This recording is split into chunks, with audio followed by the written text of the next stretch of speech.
В этом году допустимый улов хамсы, установленный Кабинетом министров, составляет 35 тысяч тонн. С начала сезона уже выловлено свыше 18 тысяч тонн рыбы. Сезон путины приносит существенный доход в государственный бюджет. Для ловли хамсы ежегодно устанавливается определенное время. Традиционно с декабря по март месяц. Выловленную рыбу отправляют на экспорт, а также сдают на рыбоперерабатывающие заводы, которых в республике 10. Следует отметить, что в этом году экспорт запрещен. Создается штаб круглосуточного дежурства. Всем кораблям, всем капитанам выдается в штабе рыбной путины промысловый журнал, в который необходимо вносить все действия капитана, начиная от ловли, добычи и транспортировки рыбы. И это все пересылается или сообщается в штаб. Штаб ежедневно представляется вот такая вот сводка добытой рыбы по каждому заводу.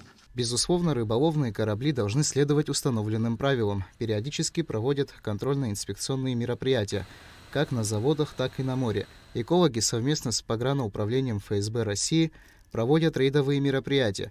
В море выходят на российских военных кораблях и на месте промысла выборочно проводят проверку как ловцов, так и транспортных судов. В этом году из 20 кораблей, которые получили разрешение на рыбалку, у 11 в начале сезона путины были выявлены нарушения. Поэтому их работа была приостановлена на 2 дня.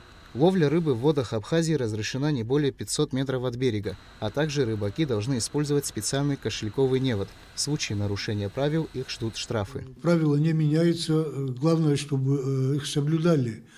По правилам рыболовства определяется запретной зоной.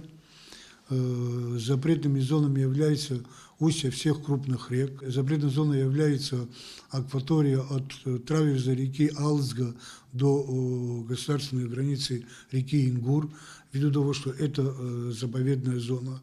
Но если промысел нормальный идет, добыча рыбы разрешена на всей акватории, не приближаясь к морскому берегу 500 метров. То есть ближе 500 метров от берега нельзя производить лов. Рыбоперерабатывающие заводы производят рыбную муку, которую используют в качестве удобрений и корма, а также рыбий жир. С деятельностью заводов связан и рыбий запах, распространяющийся вдоль побережья. Как отметил Савелий Читанава, еще до начала сезона на заводах заменили фильтры, благодаря чему запаха должно быть меньше. Дамей Акашпа, Давид Хашиг, Абхазское телевидение.